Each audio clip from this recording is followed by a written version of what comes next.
Hello and welcome to our July garden tour, and maybe at the end a little bit of trail cam footage.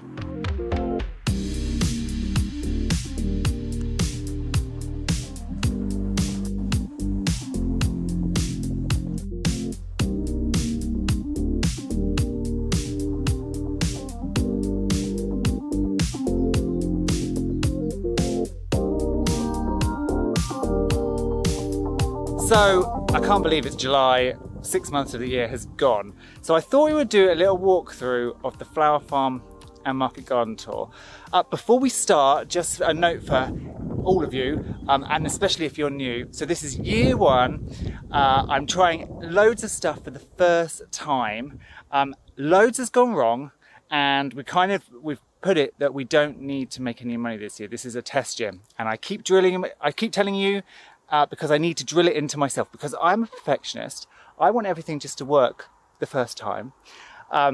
So to me, the state of this garden is disappointing. It's not where I wanted it to be. Whereas, you know, friends and family that come and they go, oh, you've done so much. So I need to remember that this is year one. Don't need to make any money. It's all about testing, trying out, seeing what works, so that next year, which is in only 6 months' time, we can do it all again, and we can do it better. So let me take you on a little tour.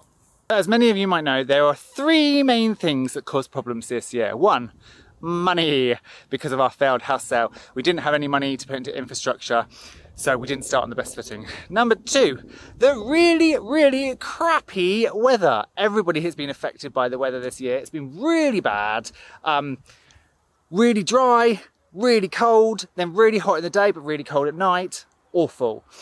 And then number 3, pests. Pests have been the bane of my life, but it's because it's year one.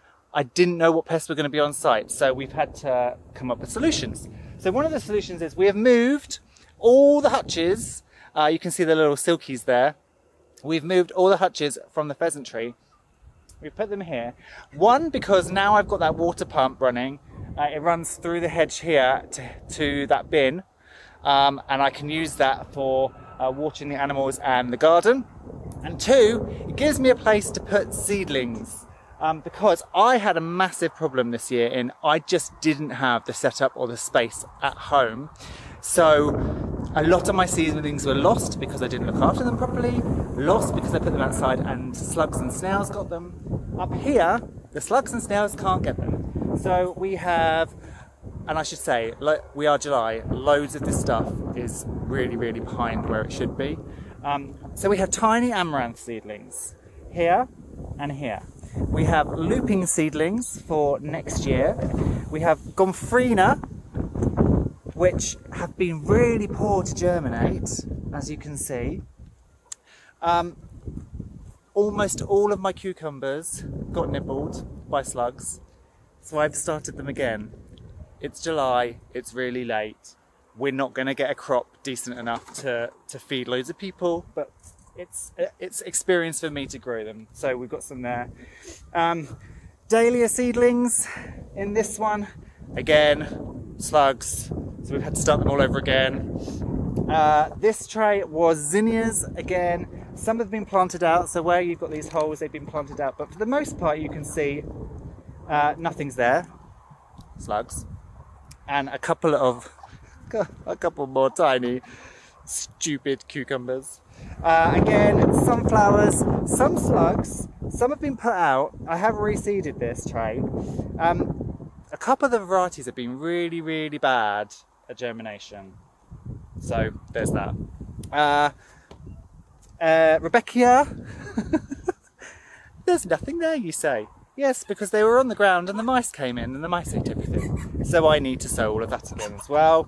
Luckily, that's a kind of a perennial, so I can just get those seedlings started for next year. And then finally, some more zinnias here. So this is working much, much better as a place to keep seedlings. And then next year, of course, we will have the polytunnel. So although we still want to start stuff inside under grow lights, as soon as it's warm enough, I can put them in the polytunnel. I can put them on shelving so they're off the ground, they will be far more protected, and I think I will have far more luck with growing things on. This year it was just a bit of a disaster. So let's look first at the market farm. So the plan this year was to grow 10 crops, and they were kale, chard, spinach, beets, carrots, radishes, cucumbers, tomatoes, peppers, and aubergines. Some have done really well. Some are non-existent. So the kale has done really well. After our initial issues with vermin, you can see the kale bed is looking actually really quite nice, and it's pickable now. I just have to get my honesty box sorted, and I'm going to start selling bundles of kale.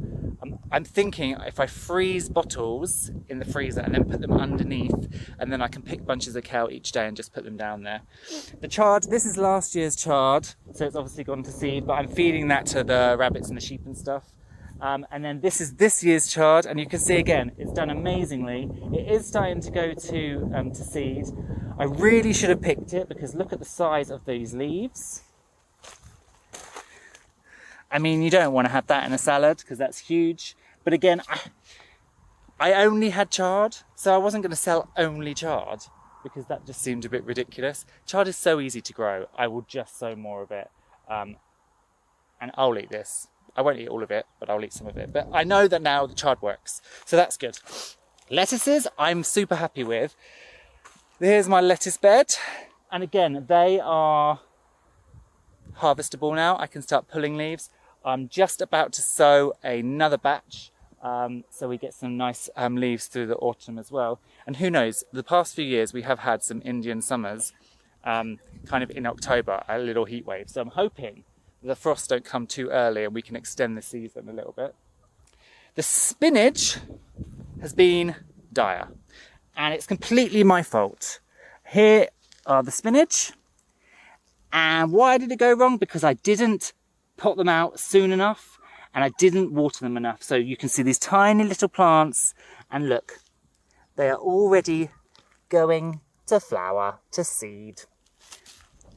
Complete waste of time. However, they are not a hot weather crop, so I am now going to sow stuff now, and then hopefully that means we'll get some autumn spinach that I can harvest. So that'll be really good.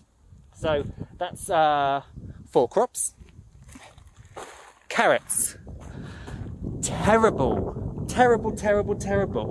So here is my lack of carrots. This is my carrot bed.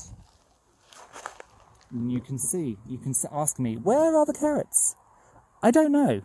So this first bed was attacked by pests, and most of it was dug up. And so the only carrots we have are here.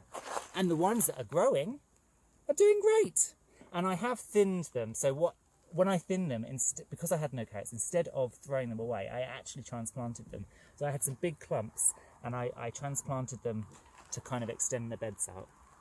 But down this end, where the bed wasn't disturbed, there is nothing. Not a single one. And there's hundreds of seedlings in there. So I think maybe it dried out. So what I'm going to do is I'm going to re-sow, and I'm going to cover it maybe in some cardboard and to lock the moisture in. And then I'm going to keep checking, and then when they start to germinate, I will take the cardboard off, and maybe that will work better. So that was the carrots. Direct sown, terrible. So you can see here, carrot bed, awful. So complete disaster. Beets haven't been as much of a disaster. I would say they are a so-so. So this is my second sowing of beets, and you can see they are now starting to, this is not a beet, this is a weed. They're now starting to come up. Again, they haven't done amazingly, so in the future I may not direct sow, I may modular sow and then transplant them out. So this is my first sowing. This is my second sowing, sorry. This is my first sowing. Again, when this bed was dug over by all those rooks, as was this bed. So instead of nice, neat lines, you have a few here, and then a massive hole, and then a few more here. We do have some nice beets though. I mean, I don't know why this beet in particular has done so well. I mean, that's a huge beet in there. But up here we have some nicer, smaller beets coming up. So as I say, so, but I probably will modular them next year, just so that I know what's going in. Direct sowing hasn't been very good this year. And then finally, in the outside beds, we have radishes. So again, hit or miss. The radishes have probably grown the best for me, but these I mucked up with not watering right and not picking on time. So I watered sporadically with these, which is really stupid of me. I kind of watered when I had it, which meant some of the roots cracked. And then if we go down here, you can see I haven't picked them in time and they've started to go to seed. You can also see a lot of flea beetle damage on the leaves. And that's something that another pest I didn't realise was here. We've counteracted that, so Sard bought me this agro mesh for my birthday, and then I bought another one the other day, and it's been really, really good. You can see the difference between the sporadic germination and growing of radishes here to here, where they are so much better. I obviously need to go through and prick out and thin, and there is some flea beetle damage. But I think with the mesh and then the wool, just to help stop the slugs and stuff come in, this is going to be a much better crop. That's 7 of my 10 market farm crops, and then my other 3 were tomatoes, peppers and aubergines, and they are going to go in there. Now the polytunnel, the push to finish that is on this week, because I have hundreds of tomatoes at home, and I must say the tomatoes have grown really, really well. I used Serena and Ian's method of paper pots. You can't eat the grass, it's their channel. Check it out, it's amazing and very inspiring. So the tomatoes have done really, really well. The peppers, terrible. I'd had a really bad germination rate. I've probably only got about 5 plants. And the aubergines, again, so-so. I got good germination, but then I got a attack of aphid in my grow room, and it killed off a load. So I've probably got 10-15 plants of them. But they will be going in there, and hopefully that will protect them. And then I just do also have a couple of summer squash patipans down at this end. So you can see with the market farm, it's been, some stuff have worked, some stuff hasn't worked, and certainly it's not enough for me to have been harvesting and taking to farmers markets to sell. And then next to the market farm is the flower farm. And again, I kind of had 10 crops I wanted to do. So I had ranunculus, sweet peas, gladioli, cornflowers, straw flowers, dahlia, sunflowers, that's 7. What else do I have? Oh, Rebecca, amaranth, and gomphrena. And again, some have worked and some haven't.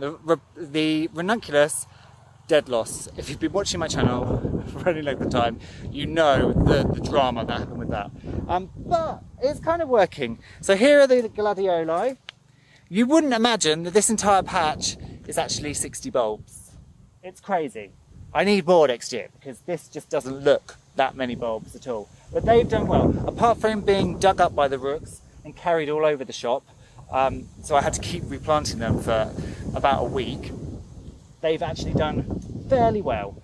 The cornflowers, I mean, the cornflowers have done great. The cornflowers have probably been my best crop, which is slightly annoying because they are kind of a loss leader. You know, nobody really puts much cost on cornflowers, so you can't sell them for the big bucks. But they are starting to come out. This is lovely little, this is Pink Boy. The first Pink Boy came up today. Oh look, there's a hoverfly on it as well. Hello. So we've got Pink Boy, Blue Boy, which is this beautiful one. And then we have Black Ball. And then we have a rogue that got into the mix. which is this beautiful lilac-y one. So cornflowers. We also have sweet peas. I had loads and loads and loads of sweet peas. I ran out of room. I planted them out, and then we got 6 foot of snow. So they didn't do amazingly.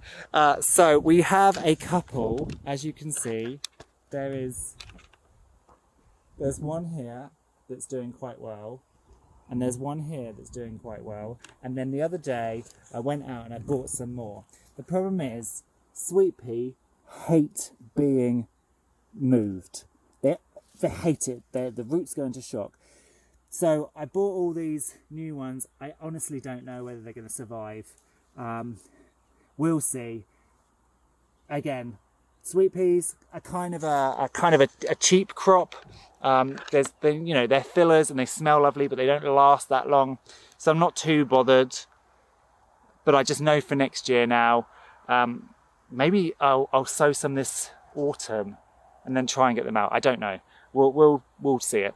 The dahlias I showed you at the beginning that I've done from seed, and some of the bigger ones I've just put out. So they are here. They're actually looking to be quite healthy little plants. And then next to the cornflower are the straw flowers, which I have never grown before, and I absolutely adore. They are incredible. So here are my straw flowers. I wish I'd grown a lot more. A lot of them got nibbled by slugs, but here are these straw flowers, and they are just starting. This is my shadows in the way. They're just starting to bud out on these top buds. I mean, look at this. Look at that. It's so pretty. Look at the colour on this one. Let's look under here. Look. I mean, that is just sunset. That's just the colour of sunset. So we've got some really, really nice straw flowers coming on. There's a nice big one down here. I mean, look at all the buds on this one. And then this is my first one that's starting to open. Look how pretty she is. Hello. Lovely. So happy with the straw flowers. And I think they've got so many buds on them. And I think once I start cutting off these top buds, they'll get a lot more.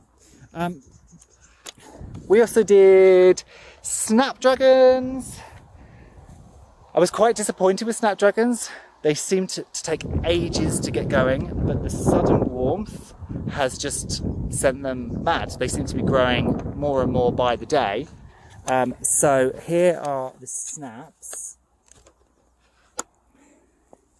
They're behind this mesh, by the way, because I had something coming along and digging everything out. But they are starting to look like they're going to flower. So really happy with these. In fact, this one's got caught up in the mesh. There you go. And they suddenly seem to be doing a lot better. So I'm excited to see these come into fruition.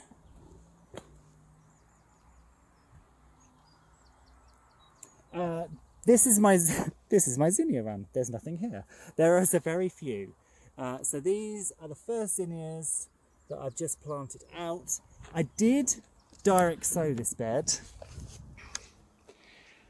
and literally it had been raining, so I direct sowed it, and then we literally had like a week of drought, and most of the poor little seedlings did not make it, and the seeds did not come out. 2 came up, and they are here. So this is why these ones are bigger than the rest. I've just pinched out the tops, and you can see this one is starting to bud from there. And then, as I mentioned with the sunflowers, I didn't have an amazing germination. I don't know why. They were quite expensive seeds as well, but they didn't do great. So literally, I have 2 from this variety. Then I have another another variety here, and then I have another variety, and then another variety. So I've got 4 varieties. I'm going to keep sowing because you want to keep sowing sunflowers anyway for succession. So, I mean, it'll be nice. The few that I've got will be nice, and I can probably sell them on the stand. So, yeah, it's not bad. So all in all, I have learnt loads, and you can see there is stuff growing and stuff has been successful. In terms of selling, I will be lucky to make £1,000 on the market garden this year, just because it's just been dire in terms of producing harvests to sell. I haven't gone to any farmers markets because I don't have anything to take. You know, I'm going to have a store with 3 bags of lettuce and a couple of £1 bouquets of cornflowers. There's no point. I won't make my money back from having to pay for the market stand. Or I haven't even bought all the market supply stuff yet. So it doesn't really make sense to me business-wise to pay all that money for tables and banners and all of that to go and then not make any money. So I'm going to wait till next year to do that. And we're just going to do the farm stand this year. And then if stuff takes off, if the flowers take off, we may do a bouquet bar, and we may do some an on-site farmers market sale where we just set up over there. Am I pointing in the right direction? Am I? I don't know. Yes, by the gates. Set up over there, and have just people can drop in and buy stuff. But that's all learning and knowledge. And really, I should be happy with what I have grown. Can you hear me trying to convince myself? But I know I keep saying it, test year. And stuff is coming into itself now. We've got warmth. It's like the year has finally arrived because the spring was dire. Spring didn't really start nice weather till a month ago, 6 weeks ago. And stuff has gone mental. Like the snapdragons, literally, as I said, are growing by the second. So I still think there is time. And I think what I'm mainly going to do for the rest of this year is focus on next year. So I'm going to sow a lot of biennials. I'm going to sow a lot of perennial flowers. So I can fill this up. So by next year, this patch will go the whole way across and have lots of perennial stuff in it as well. And then in terms of the veggies, I'll finish that polytunnel. And then next year, it means I can get loads of seedling cells because I can grow stuff that doesn't die. I will have a ton of tomatoes to sell. And I want to start growing loads of herbs and things as well, perennials that I can grow for years to come and sell. So it's not a dead loss at all. And I hope you can see that it is coming together. But I also hope you can see that there are lots of people on YouTube with market gardens, and some of them are very successful. But a lot of them have been doing it for a long time. So for us, year one, didn't really know what we were doing. So I hope you can see that actually don't get down if it doesn't go to plan year one, because this is what can happen. It can just be a bit of a disaster, but it's all learning. So that's the most important thing. Also, for the keen-eyed of you, go back to the beginning of this video and watch those opening titles, because it will show you that social media and careful videoing and photographing can make everything look amazing, when in reality, this is what you've actually got. Now, I did also promise at the beginning of the video we would have some trail cam footage, and I'm pleased to say there is some stuff on it. It's a little dark, so you might have to squint, but here it is.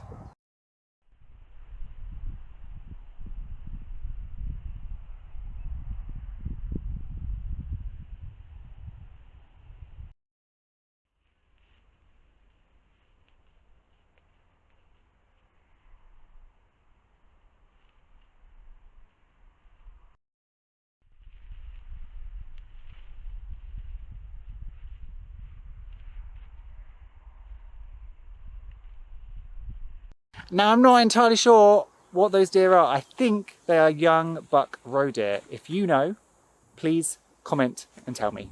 But until next time, I shall carry on trying to make this a success. See you later. Bye.